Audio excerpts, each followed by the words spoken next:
അപ്പോൾ ഇന്നത്തെ നമ്മുടെ താരം ഒരു പാവാടയും ജാക്കറ്റാണ് കേട്ടോ.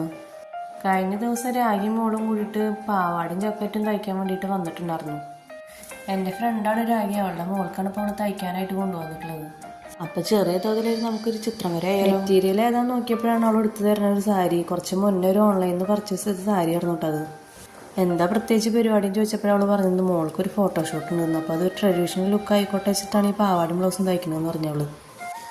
അതിൻ്റെ ബോഡി പോർഷൻ ഒരു മഞ്ഞയും മുന്താണിയുടെ ഭാഗം ഒരു പച്ചയായിരുന്നു. അപ്പോൾ അങ്ങനെ വെച്ചിട്ട് പാവാട മഞ്ഞയും ബ്ലൗസ് പച്ചയാക്കാമെന്ന് വിചാരിച്ചിട്ടുണ്ടായിരുന്നു ഞാൻ. പാവാടയ്ക്ക് മഞ്ഞയും അതേപോലെ തന്നെ ബ്ലൗസിന് പച്ചയും ഓക്കെ ആക്കിയിട്ട് ഞാനൊരു മോഡൽ വരച്ചു. കഴുത്തിൻ്റെ ഭാഗത്ത് ഞാനൊരു സ്കാലപ്പാണ് കൊടുക്കുന്നത്. ബോഡി പാർട്ട് കംപ്ലീറ്റ് ആയിട്ട് പച്ചയും അതേപോലെ തന്നെ ഫ്രണ്ടിൽ സ്കാലപ്പ് കൊടുക്കണ ഭാഗത്ത് ഒരു മഞ്ഞ ബോർഡറാണ് കൊടുക്കാമെന്ന് വിചാരിച്ചിട്ടുണ്ടായിരുന്നത്. ഇത് സാരിയാണ് ചെയ്യലും, പക്ഷെ അതിന് തീരെ ബോർഡറൊന്നും ഉണ്ടായിരുന്നില്ല കേട്ടോ. തീരെ കസവിൻ്റെ ഭാഗങ്ങളൊന്നും തീരെ അതിലുണ്ടായിരുന്നില്ല. അങ്ങനെ സ്കാലപ്പിൻ്റെ ഭാഗം രണ്ട് ഭാഗം ഞാൻ അടിച്ച് ഫിനിഷിങ് ചെയ്ത് വെച്ചു. സ്കാലപ്പ് കഴിഞ്ഞിട്ട് ഇസ്തിരിയുടെ നല്ല ബുദ്ധിമുട്ടായിരുന്നു. കനം കുറഞ്ഞ മെറ്റീരിയൽ ആയ കാരണം കൊണ്ട് പിടിക്കുമെന്ന് നല്ല പേടിയുണ്ടായിരുന്നു എനിക്ക്.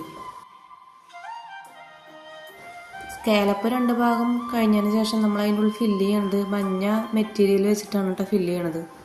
ആ സ്കേർട്ടിന് കട്ട് ചെയ്ത ബാക്കി തുണി വെച്ചിട്ടാണ് സെൻറ്റർ ഭാഗം ഫില്ല് ചെയ്യണത്. അപ്പോൾ ഇതോട് കൂട്ടിയിട്ട് ഫ്രണ്ട് ഭാഗം കവർ ചെയ്യൽ കഴിഞ്ഞു. അടുത്തത് ബാക്ക് ഭാഗം ഞാൻ കവർ ചെയ്യണത് വീനക്ക് വെച്ചിട്ടാട്ടോ. അങ്ങനെ രണ്ട് കഴുത്തിൻ്റെ പരിപാടികളൊക്കെ കഴിഞ്ഞു. ഇനിയിപ്പോൾ അടുത്തത് നമ്മൾ സൈഡ് ഭാഗം ക്ലോസ് ചെയ്യാണ്. മോളധികം വണ്ണമൊന്നുമില്ല കേട്ടോ. അപ്പോൾ അത് കാരണം കൊണ്ട് അവൾ പ്രത്യേകം പറഞ്ഞിട്ടുണ്ടായിരുന്നു പഫ് കൈ വെക്കാൻ. പിന്നെ എൻ്റെ വക ചെറിയ ഡെക്കറേഷനൊക്കെ ആയിക്കോട്ടെ ചെറിയ ഷെൽവർക്കൊക്കെ അവിടെ ഒട്ടിച്ചു കൊടുത്തു. ഇനി അടുത്ത് നമുക്ക് സ്കേർട്ട് കട്ട് ചെയ്യാനും അടിക്കാനൊക്കെ ഉണ്ട് കേട്ടോ. അപ്പോൾ ബ്ലൗസിൻ്റെ പരിപാടി ഇതോടുകൂടി അവസാനിക്കുകയാണ്. പാവാട വെട്ടാൻ റെഡി ആയിട്ട് ഞാൻ താഴത്താണ് കേട്ടോ മെറ്റീരിയൽ വിരിച്ചിരുന്നത്. മേശപ്പുറത്ത് ഇടുമ്പോൾ ഹൈറ്റ് കുറവ് പോലെ തോന്നി എനിക്ക്. അങ്ങനെ പാവാട കട്ട് ചെയ്യൽ ഒരുവിധം കഴിഞ്ഞു. ഞാൻ അടുത്തത് പാവാട അടിക്കാനുള്ള പരിപാടിയിലേക്ക് കിടക്കുകയാണ്. 2 ഇഞ്ച് ഗ്യാപ്പ് ഇട്ടിട്ടാണ് കേട്ടോ ഞാൻ പാവാടയ്ക്ക് പ്ലീറ്റ് കൊടുക്കുന്നത്.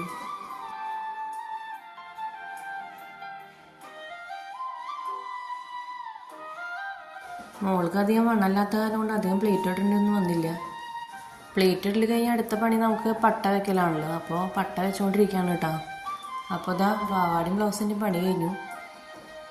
അപ്പോൾ കുഞ്ഞാറ്റയുടെ ഫോട്ടോഷൂട്ടിനുള്ള പാവാടയും ബ്ലൗസിൻ്റെയും പണി കഴിഞ്ഞു കേട്ടോ. അപ്പോൾ കുഞ്ഞാറ്റ ഈ പാവാടയും ബ്ലൗസ് ഇട്ടുള്ള ഫോട്ടോഷൂട്ട് നമുക്ക് അടുത്ത വീഡിയോയിൽ കാണാം. അപ്പോൾ